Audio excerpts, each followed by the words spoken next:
Hello, hello. I'll be doing a mid-game update on my Chaos Dwarf campaign, led by Satan the Black, which is the Chaos Dwarf most skilled with, I'd say their machinery. Like, they have a lot of mortars, and right now I'm using mostly the Iron Demons, which are like trains, basically. They really ram into the targets in front of them, and they, push them out of the way and stuff. It's like a chariot, but a bit more mechanical and stronger.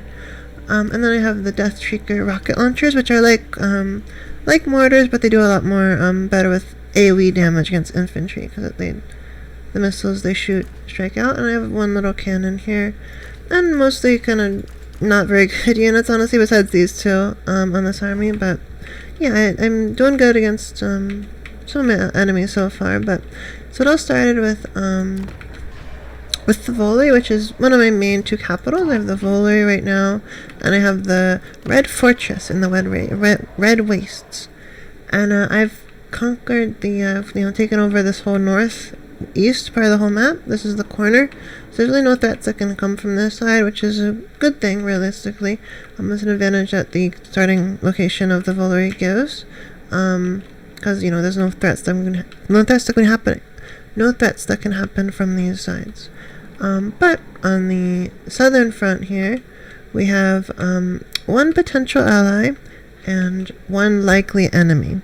The enemy is the northern provinces run by Miao Yang in Grand Cathay. I have taken out their ally. As you can see, they're a bit mad at me for that. It says military actions against Imperial Wardens. They had declared war on me, so I had to take them out. Surprisingly enough, because of the threats they have right now, they have a very small military force. You can see this bar is mostly blue, meaning I have more power than them militarily. They're not likely to declare war just yet, but they still could. I'm bordering them. I have two of their gates. It's very much like China, where they, the Great Wall of China, they like that. I have two of them, so they're a bit weakened, and they're really getting stomped by these guys, the Blessed Dread, run by Lockyer Filbert, and some Clan Eshin Skaven down around here-ish. Usually they start around this area. So I imagine they're pushing around here now. And I imagine the western provinces here are also at war with them, yes, there.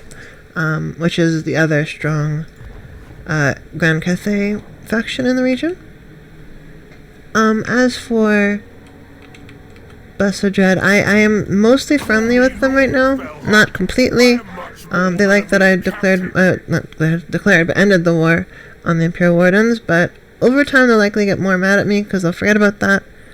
And they might not always be a friendly region if I don't declare war on the provinces soon, or they declare war on me. But honestly, most of my forces are sent on the western front right now. But I have right now training a bunch of bull centaurs, which are and a lamasu, which is bull centaurs are normal chaos dwarf soldiers that they look like these guys and these guys, but they were transformed by chaos and mutated into essentially centaurs, and they're very good against Cathay. That's why I'm training them here. Because Cathay has a lot of ranged backline, and they're fairly good at infantry too. But there's different options you have with them, so it's like if you didn't want to make a maxed out right now. But yeah, they have this one's anti-infantry, this one's anti-large for like bigger things, and this one's anti-missile. So if you want like shields on them and a bit more tankiness, that's good. But yeah, I'm making a specifically anti-Cathay army against this area, and it also happens to be good against most of what the Dark Elves send if they don't become allies. Dark Elf armies vary a lot, honestly. From either just a bunch of missile infantry and a few frontliners to very big units of just like big monsters that will either be really good against infantry or other big monsters. But I'm preparing with that, and I have from the Voli, I'm training up some. I have to train up more here. I'll do it later. Some normal Chaos Dwarf soldiers, some melee infantry, and they will effectively join forces with the bull centaurs eventually, and they'll provide the front line while the centaurs will dive on the back line, right? That's my goal here once I get enough of my armaments to unlock more, capacity to make more bull centaurs, and maybe even just flying monsters too, because they serve similar purposes. I'm not a huge fan of the Fireborn. Could I Fireborn without investing a lot into them? They're very strong units, but they're a construct similar to demons, so they'll melt if you lose your if they lose leadership, which just means they're scared from the battle and run away. So they're very squishy, and to be very careful with them. Whereas bull centaurs are a bit more tanky, and they'll just run away if they get scared, and they'll come back likely. But could I Fireborn will just melt and be destroyed quickly if you're not careful with them. Much more shot cavalry, honestly, but they're not even that fast, so it's hard to use them. But they're good. I mean, they're good if you get them, if you focus on them. But I'm just not focusing on them in this campaign because, like I said, I'm focusing on the machines mostly. Oh, not this one. With these guys, yeah. And I like to go more into that because I think they're really fun and cool to see. But on the western front here, we have a former, a bit more than neutral. We had a non-aggression pact to start off with the Heralds of Tempest, run by Colleague Suneater. And they have a vassal here, the Norska vassal. Unfortunately, I did have to trespass to deal with Grimgor Ironhide's, greenskin faction, his Ardboys as they call them, because there's just no land route here. If you see, so this is I am the, if I hold space here, make it more easy to see. I am this kind of grayish color, and then I had to go through the purple, which is my allies' land. I only had a non-aggression pact and not a military access pact, so I'm not supposed to go through them. So I kind of snuck through there, and I snuck through the vassals region to get to the enemy, which I've now taken, honestly, a sizable chunk of their land. It's like 5 provinces there, not provinces, but 5 cities rather, a province as or a region as a whole thing, But yeah, it's going okay here so far. I've got a lot of money coming out of this region for now. The issue is, if you see, there's a huge army here with a Wog. And Wogs, if you don't know, are basically greenskins getting an extra army to reinforce their current army. And they're not always the best troops. That's what I can see. I can't show off what they look like, but they're usually very low tier troops. But still, having that amount of forces is just very strong, right? So it's low tier troops, but it's 20 extra. It's it's very hard to deal with them, right? And right now my only army able to do that is this one, because I have my low tier troops wasting their time effectively, and just my machines melting them, right? As long as I have my hero and my lord here, usually they get my hero gets actually 700 kills because he has a big he has a lot of magic. I usually use the Flamestorm on him, as well as the Flaming Sword of Ruin, Ruin if I need it. Those are my main 2 go-tos. This one buffs my troops. This one is just a big flaming tornado that gets spawned for a minute almost. It's really long, and it goes in random directions, so it's not always perfect, but it's pretty good. And also the Kindle Flame is the main reason why this magic's so good, because it gives everyone a weakness to fire damage. And thankfully, my rocket launchers here, as well as my they actually don't have it. I thought they did, but I'm thinking of other missile infantry. But yes, they have fire damage on their attacks, so it's really nice to have that. Yeah, so these guys are definitely putting a lot of work with the help of this hero. And my lord is just he's a monster on the he can 1v1 most things. He has a flying mount. It's just a Lamasto, I believe. Yes, it's just a Lamasto. It's not a Bale Taurus like this, which is a bit stronger. But that 48 melee attack, 72 melee defense is huge. And then I have 763 weapon strength, which he'll be able to kill most things.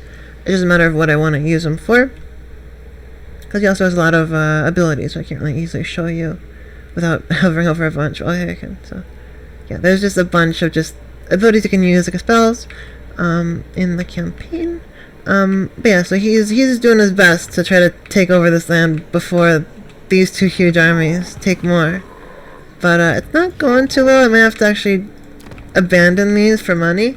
But it's gonna mess with my econ, right? So right now I'm doing okay, but if I were to lose these 3 settlements, I'm gonna probably go negative with upkeep. That's a big issue. I may have to honestly lower my raw material output right now because I don't need it, obviously. Oh, I need a third capital. Right now I have this one, and I have this one over here. Or I can rush them. I can rush construction by spending my slaves up here. I have an excess of almost 1,000 in the Stone Sky foothills, which is this one right here with the Volley. And I apologize if this is a bit too much, but yeah, I can rush the construction, which would spend about 300 slaves, 270 slaves, and that would instantly make that tier 5, and I could make the other things like this one tier 5, and this one I could rush to. The same with this one, but I'm not too rushed to do that. I'd rather honestly just have a third settlement because currently I'm kind of capped at, like, for example, I can only make 5. Yeah, it's 5 troops a turn in this region, in this region of 3 cities. And this one I can only make what is it? Is it 5 as well, or is it yes, it's 5 as well, but the both centers take 2 turns, so it ends up being a bit more in reality. But yeah, I'm struggling with my finances right now, but I'm hoping my forces will make up for it. And if I can train up enough troops, I have, this army here, and if they all join forces together and they push into the State Gate and they go for Nangal, would be great. I would be able to, that's the main capital of the northern provinces. If I could push into there, that would probably just clean up this whole area, honestly. It'd be very powerful if I can take advantage of that now without having to wait. Even if I do it with just these 2 armies and wait and don't have this, I don't know if I can, but I may go for it as an option, because yeah, if I take out northern provinces, I no longer have to worry about fighting on 2 fronts, at least until the western provinces come, which is likely going to happen pretty quickly if I do that. But yeah, I'm currently being stretched thin, but it's not game over or anything yet. And also on my sides here I have the Servants of the Conclave, the small, kind of very much NPC faction of the Chaos Dwarves. They don't really do much, they just kind of sit there. But I might be able to convince them to declare war. And I have the Legion of, Legion of Asgorth here, or Asgore. Another big Chaos faction. Their Chaos Dwarf faction. They're doing pretty well for themselves here.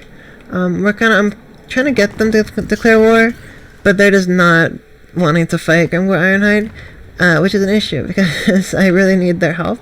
Same with Disciples of Hashut. Hashut is the main chaos god that leads the Chaos Dwarves. And yeah, they're very strong, but if I ask them to join the war, they're not wanting to help. I can offer to join their war, but it goes down. They don't want me in their war. And hopefully soon they'll like me enough, but the issue is I kind of messed up with my, it was probably a worthy trade, but I stole from them. You see, they condemn the prejudice against me right now is because I stole from them politically with my in the military sector here, the military district, the Tower of Zar.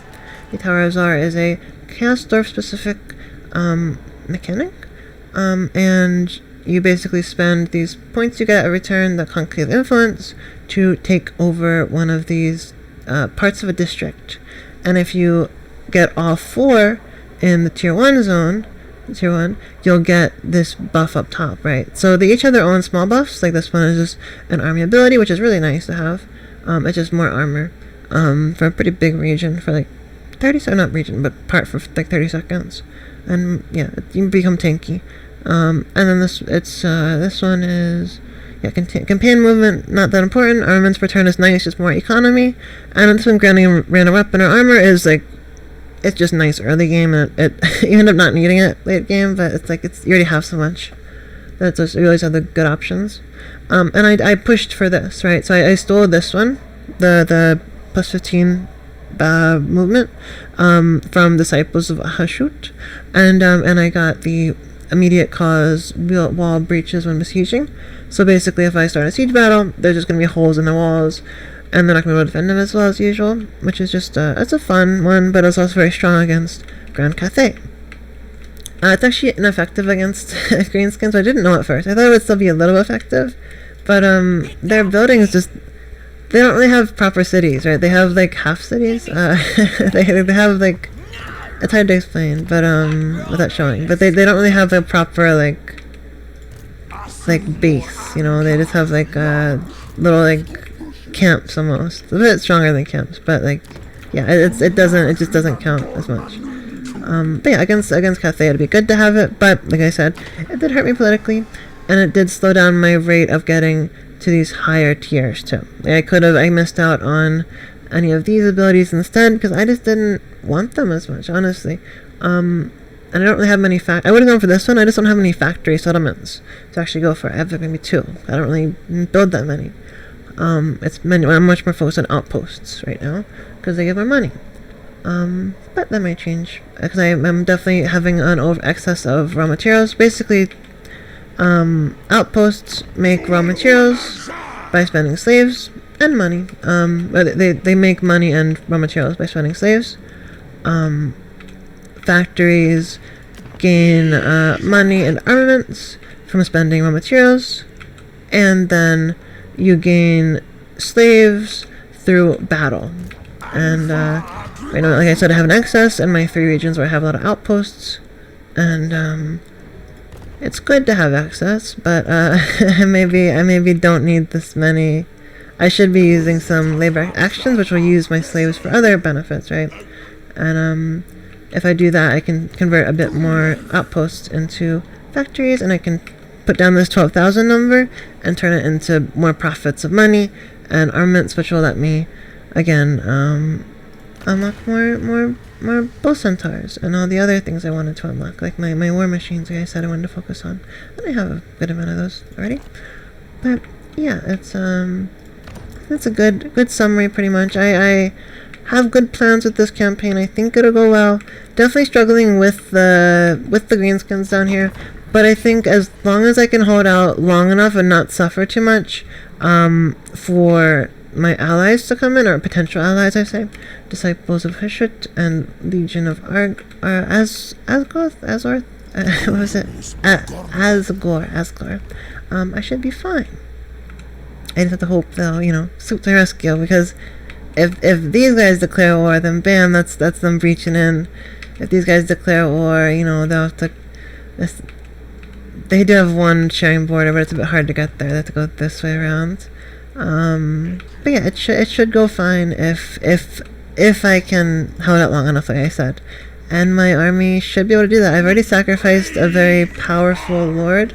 So I was fighting around here, and I lost it just a couple of turns ago, and that was a really big loss because he was so close to being immortal after level 20, but he's maybe like 15 or 16, and I just couldn't get there in time, and he passed, unfortunately.